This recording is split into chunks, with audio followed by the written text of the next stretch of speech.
Part two. Here we go. This is Matt, COOKOUT Northwest. Couldn't ask for a more beautiful day out. Yesterday it was raining cats and dogs for a while, thunderstorms, Hey, inland Northwest, what do you expect? Weather here is real kooky, even kookier than on the west side of the state. But anyway, we're set up here for top ignition, indirect heat, and half raw coal, half coal grayed out. So I got them a thin layer over on the half of the grill here. And we're just letting it heat up a little bit. Those little fat packs that I cut off of the brisket, I'm actually going to just use for lubing up the grill. So it works out really good. I just put it on there and it's working really great. So, camera over in a second.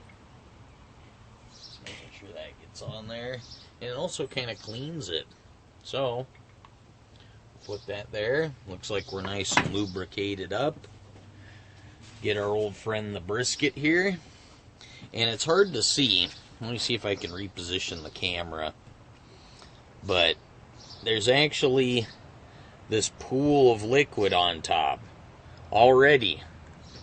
Some of that's the melted down brown sugar, but it's also the liquids from within that are coming out. So we're bringing the moisture out of this thing.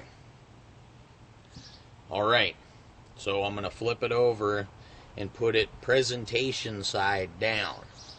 The fat cap where we made the diamond out, that's what we're going to have up first, so the fat goes down into it. Let me take you off the thing here. And see if I could just do a grab-a-rooney with it.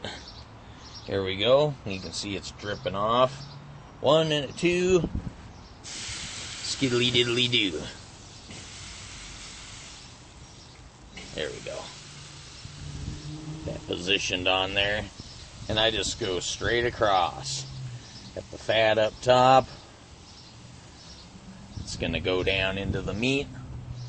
It's going to be a thing to be worshipped and adored by all.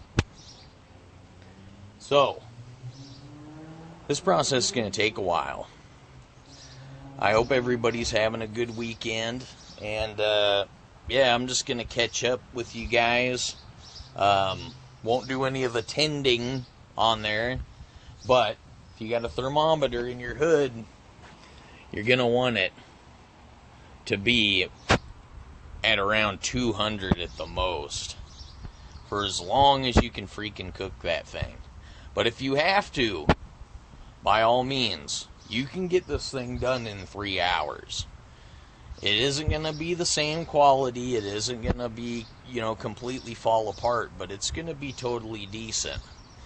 And there's enough fat throughout this brisket that I'm sure it's going to be fine anyway. It's not a big, heavy brisket either.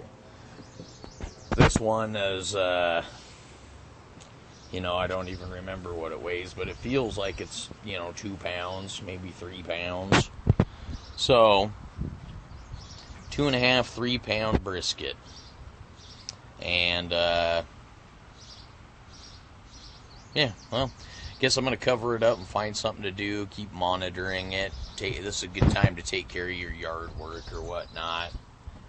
And, I'm going to cook it on that side for quite a while. I probably won't even flip it over for at least 3 more hours. So, 3 or 4 hours on one side, 1 or 2 hours on the other side, and then you're ready to go.